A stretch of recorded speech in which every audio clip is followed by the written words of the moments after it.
Good morning rito at good evening dyan. Ito, pag-usapan natin,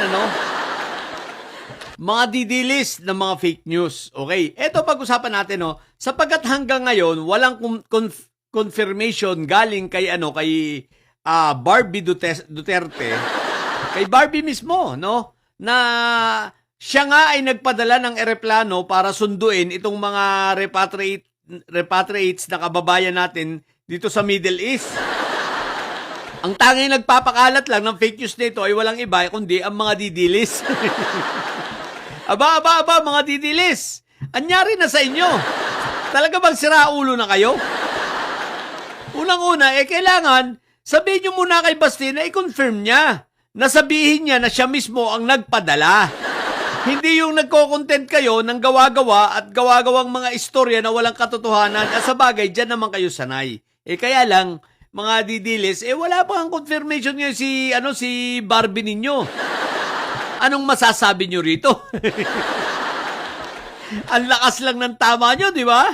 Sabi ko sa inyo medyo sobrang lakas ng tama ninyo. At ito pangalawa, hintayin natin ang although sa nangyari sa Antipolo na election, mukhang mananalo ay itong si Bong Acop, ang anak ni Congressman Acop. Kaya lang, ayoko pa siyang i-content.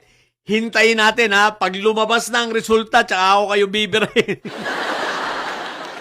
Yari kayo sa akin sa coffee fake news ninyo. Di ba inendorso ni Topak siya yun, tapos inendorso rin ni sino pa ba mga nag-endorso nun? Si Topak Show, si Balido yata. Tapos inendorso rin ni Inday Sayad yun. Pero tingnan natin kung anong magiging resulta. Pero balik tayo sa usapan. Wala pa ba kayong dyan?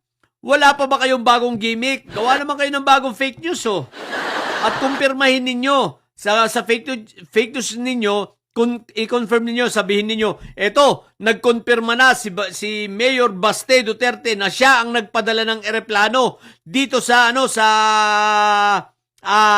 Bahrain. Sa Bahrain tuloy sa Dubai. Tsaka sa Qatar, di ba? Para sunduin yung ating mga kababayan na na-repatriate. Ganun! Wag nyo nang hintay pa i-confirm ni Barbie. Kayo na ang gumawa ng fake news. Total, sanay naman kayo dyan. Dyan na kayo nabubuhay. Wala. Ang ang lakas na lang ninyo sa fake news. Wala nang lakas sa katotohanan, Wala na. Ubus na kayo. Ang lakas nyo na lang ay sa fake news.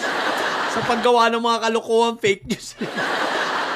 What the heck? So hanggang ngayon naghihintay kami kung ano magiging resulta ng inyong fake news at aminin nitong si Barbie na siya ang nagpadala ng eroplano ron. So dahil hindi naman naaamin yan, dahil fake news nga yan, ang gawin nyo na lang, gumawa na lang ulit kayo ng bagong fake news. Na kunwari, kinumpirma ni Barbie, hindi naman papalagyan Pag kayo ang gumawa, hindi papalagyan. At aangkinin niya na totoo. Di ba nga? So yun lang. Sa mga bobong didilis at may sayad dyan, nyo, ang tatay nyo ay karton. Manatili kayo mga bobo at may sayad. Sapagkat ang may sayad ay laging high blood.